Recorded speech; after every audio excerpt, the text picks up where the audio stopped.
Drama serial बेटियां में आज के एपिसोड में लईसा की मामा उनको बुलाती हैं और कहती हैं कि मैं सोचा है कि आयज़ा की शादी कर दी जाए। मैंने उसके लिए एक बहुत अच्छा लड़का देखा है, इसलिए बेहतर है कि तुम जल्द अज जल्द उसकी शादी कर दो।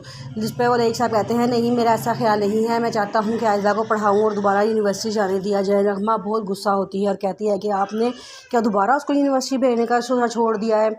आप जानते हैं ना पहले उसने किया क्या है। पहले उसने हमारे घर की इज़्ज़त को दागदार करने की कोशिश की है। हर काम पहले मुश्किल होता है, बाद में आसान हो जाता है। पहले उसके लिए भागना मुश्किल था, अब उसके लिए भागना आसान हो जाएगा। और वो लड़का भी तो वहाँ होगा, जब उसका आमना सामना होगा तो क्या वो अपने आप को रोक पाएगा? कभी भी नहीं। आपको समझ ही नहीं आती बात की, आप बस जो आपको दिल में आता है आप वही करते हैं। आपको नहीं पता कि हम कितनी एक दफ़ा अपनी इज़्ज़त को दाग दाग करवा चुके हैं कि आप दोबारा उसको मौका देना चाहते हैं। नहीं, ऐसा नहीं हो सकता, उसको हम ज़्यादा पढ़ाई की इजाज़त नहीं दे सकते। तो रईस साहब कहते हैं कि नगमा तुम कैसी बातें करती हो, अपनी भतीजियों के बारे में ऐसी बातें कर रही हो, खुदा का खौफ करो। और मुझे बाप लोगों से इस बारे में कोई बात नहीं करनी, जो मुझे बेहतर लगेगा मैं वही करूँगा। आयज़ा फ़िज़ा को फ़ोन करती है और कहती है कि मुझे समझ नहीं आ रहा पापा मेरी पढ़ाई के पीछे क्यों पड़ गए हैं, वो फिर से मुझे दोबारा यूनिवर्सिटी भेजना चाहते हैं, वहाँ मैं यूनिवर्सिटी नहीं जाना चाहती। फ़िज़ा कहती है कि ये तो अच्छी बात है ना, पापा तुम पे दोबारा ट्रस्ट करना चाह रहे हैं तो तुम उन्हें ट्रस्ट अब कभी ना तोड़ना। आयज़ा कहती है कि मुझे कोई मसला नहीं है पढ़ाई का, लेकिन मुझे सिर्फ इस्लामाबाद का मसला है कि वहाँ साथ भी होगा, दोबारा मेरा उसका आमना सामना होगा, फिर वो अपने आप को काबू नहीं रखेगा। वो एक जज्बाती इंसान है और कुछ भी कर सकता है। अगर इस बार उसने कुछ गलत कर दिया तो फिर जिस पर फ़िज़ा कहती है जब वो तब तक कुछ नहीं करेगा जब तक तुम उसे इशारा नहीं दोगी, इसलिए तुम तुम बेफ़िक्र हो गए वहाँ पढ़ो।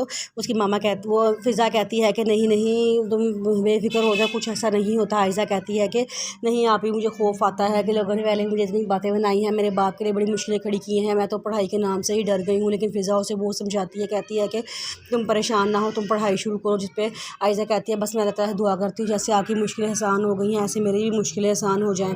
ये कह के वो फ़ोन बंद कर देती है। उसकी माँ फिर फ़िज़ा अपने गेस्ट रूम में चली जाती है। जब पापा देखते हैं वो गेस्ट रूम में जाते हुए तो वो आके अपनी बीवी को बहुत बोलते हैं कि फ़िज़ा गेस्ट रूम में क्यों रह रही है, इस तरह तो उनके दरमियान मिसअंडरस्टैंडिंग कभी ख़त्म ही नहीं होगी। उसकी मामा कहती हैं आपको पता है कि दानिश को अपने कमरे में नापसंदीदा चीज़ें बिल्कुल भी पसंद नहीं है, और एक फ़िज़ा उसके लिए नापसंदीदा चीज़ है, वो उसे अपने कमरे में कभी भी बर्दाश्त नहीं कर सकता। वो उस लड़की को पसंद ही नहीं करता तो उसका कैसे सारी ज़िंदगी गुजारेगा, ये मुझे समझ नहीं आता, ये बात आपके ज़हन में क्यों नहीं आती। तो कहते हैं कि मैं चाहता हूँ कि दोनों में अच्छी ज़िंदगी गुजारे। अब उनकी शादी हो गई है तब कुछ नहीं हो सकता, शादी गुड़िया गुड्डे का खेल थोड़ी है। जिस पे वो कहती हैं कि मुझे नहीं आपकी बातें समझ आती, आप जो चाहे आप वो करें। उसके बाद सरीना अब किचन में खाना बना रही होती है तो वो कह रही होती है हो हाय आज तो चाय लेट हो गई है, बेगम साहिबा मुझे बहुत डांटेंगी। वो बहुत परेशान होती है। फ़िज़ा ये सारा कुछ देख रही होती है, पीछे से दानिश आवाज़ देना शुरू कर देता है, सरीना सरीना।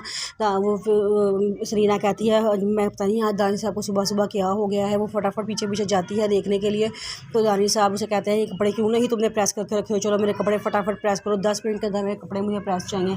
फ़िज़ा के साथ सूरत हाल देखते हैं तो फटाफट चाय कप में डाल के सरीना को फटाती है और कहती है कि जाओ ये बेगम साहिबा को दे दो और ये कपड़े लाओ मैं प्रेस कर देती हूँ। वो कपड़े प्रेस करती है तो दानिश वहाँ आ जाता है, कहता है तुम मेरे कपड़े क्यों प्रेस कर रही हो। तो फ़िज़ा कहती है मैंने आपके लिए कुछ नहीं किया, मैंने सिर्फ काम वाले की हेल्प ही की है।